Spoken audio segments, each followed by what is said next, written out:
Pada 7 April 2026, gencatan senjata 2 minggu antara Iran dan Amerika Serikat diumumkan. Dunia sempat bernapas lega, tapi di balik pengumuman itu, ada cerita besar yang tidak banyak diketahui publik. Apa yang sebenarnya terjadi di Israel setelah gencatan senjata? Mengapa media Israel tiba-tiba membungkam rakyatnya sendiri? Dan kenapa AS justru sibuk mengatur Selat Hormuz, bukan membantu sekutunya? Dalam video ini, kita akan membongkar fakta-fakta yang jarang diungkap media arus utama, tentang kerusakan strategis di Israel, tentang kekalahan dalam perang informasi, dan tentang standar ganda yang membuat dunia internasional geram. Simak sampai akhir.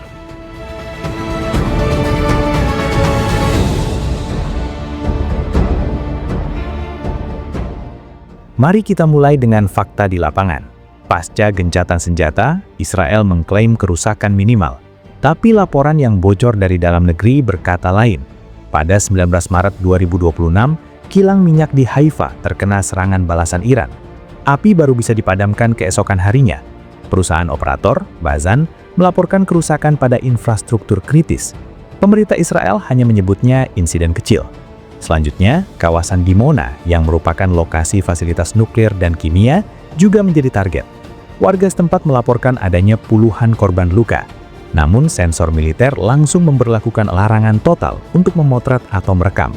Akibatnya, dunia hanya mendapat informasi sepihak. Kerusakan nyata tapi tak terlihat oleh publik internasional.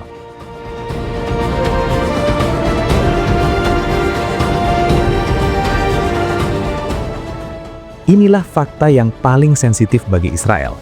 Selama ini, Iron Dome dianggap sebagai sistem pertahanan udara terbaik di dunia. Tapi dalam konflik kali ini, rekam jejak itu mulai dipertanyakan. Sejumlah rudal Iran berhasil menembus pertahanan. Iran menggunakan rudal cluster yang memang dirancang untuk mempersulit sistem pertahanan udara. Seorang sumber militer Israel yang dirahasiakan namanya mengakui bahwa puluhan roket lolos dari Iron Dome. Jika itu terjadi, berarti ada celah besar dalam pertahanan Israel. Dan itulah mengapa pemerintah sangat ketat menyensor informasi.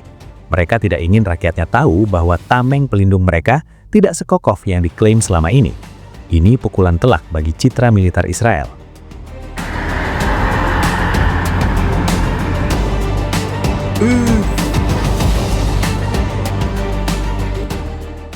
Sekarang kita bicara soal korban. Disinilah letak keganjilan terbesar. Setelah serangan roket skala besar pada 11 Maret 2026, militer Israel hanya melaporkan 2 orang luka-luka. Namun sehari kemudian, rumah sakit di Israel melaporkan 179 cedera baru akibat serangan musuh. Selisih data ini sangat mencolok.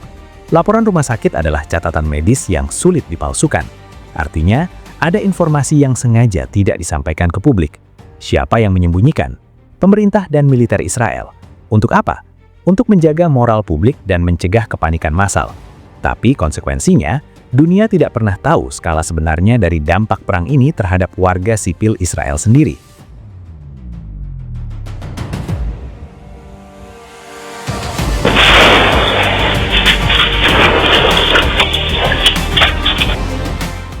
Israel memberlakukan sensor militer paling ketat dalam sejarah modernnya. Warga diancam hukuman penjara hingga 10 tahun jika memotret atau memviralkan lokasi terkena serangan. Pertanyaannya, mengapa? Analis media dan pengamat intelijen memiliki 3 jawaban. Pertama, melindungi moral publik. Jika masyarakat tahu Iron Dome tidak sempurna, kepercayaan pada pemerintah runtuh. Kedua, menyembunyikan kegagalan strategis. Tujuan perang melumpuhkan program nuklir Iran gagal total.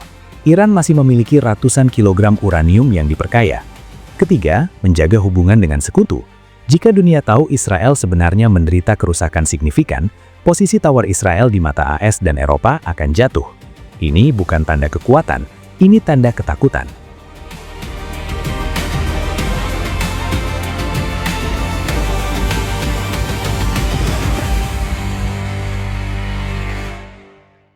Yang menarik, strategi Israel ini sangat kontras dengan Iran. Iran justru terang-terangan mempublikasikan klaim serangan mereka. Meskipun infrastruktur dalam negeri Iran hancur, mereka tetap menunjukkan bahwa mereka bisa membalas. Ini adalah permainan narasi. Iran ingin dunia melihat mereka bukan sebagai korban tak berdaya, tapi sebagai kekuatan yang masih bisa menyerang balik. Sementara Israel memilih bungkam. Dalam perang informasi modern, Menutup akses media adalah indikator klasik bahwa sebuah negara sedang tidak nyaman dengan realitas di lapangan. Negara yang percaya diri tidak akan takut pada foto atau video dari warganya sendiri. Dengan kata lain, Israel secara efektif kalah dalam perang opini publik. Dan kekalahan ini mungkin lebih sakit dari kekalahan militer.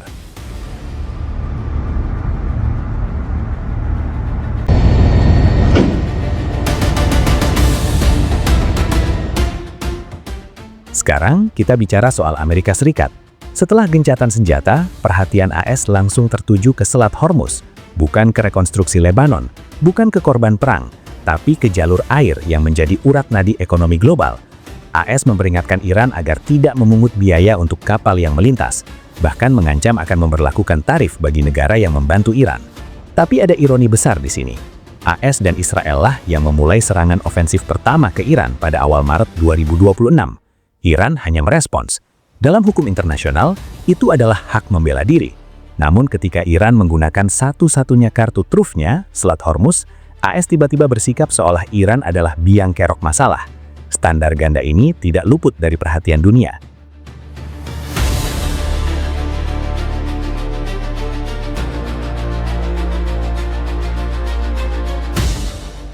Mengapa AS begitu sibuk mengatur selat yang secara geografis berada di dekat pantai Iran?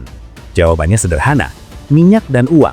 Sekitar 20% pasokan minyak dunia melewati Selat Hormuz setiap hari. Ketika Iran menerapkan blokade faktual, volume lalu lintas turun drastis hingga kurang dari 10%. Akibatnya, harga minyak mentah dunia melonjak di atas $95 per barel. Inflasi mengancam banyak negara, termasuk AS sendiri. Jadi AS tidak sedang menegakkan hukum internasional karena niat murni. AS sedang melindungi kepentingan ekonominya sendiri. Sementara sekutu-sekutunya di Eropa mulai menjauh. Prancis melarang pesawat militer AS melintasi wilayah udaranya. Italia menolak mendaratkan pesawat militer AS. Barat mulai retak.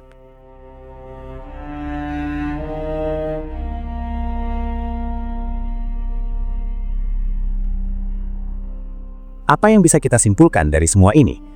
Pertama, dampak kerusakan di Israel setelah gencatan senjata adalah nyata, meskipun tidak terlihat di permukaan. Kerusakan strategis dan psikologis terjadi, namun ditutup rapat oleh sensor. Kedua, keputusan Israel menutup medianya sendiri adalah bukti mereka kalah dalam perang informasi. Negara yang kuat tidak takut pada kebenaran. Ketiga, AS begitu sibuk mengatur Selat Hormuz bukan karena niat murni, tapi karena harga minyak dan stabilitas ekonominya terancam. Dan yang terpenting, dunia kini melihat standar ganda ini. Eropa marah, China dan Rusia memanfaatkan situasi. Negara berkembang mulai beralih ke blok baru seperti BRICS. Tatanan dunia yang dulu didominasi AS sedang berubah. Pertanyaannya, apakah kita siap menyambut era baru itu?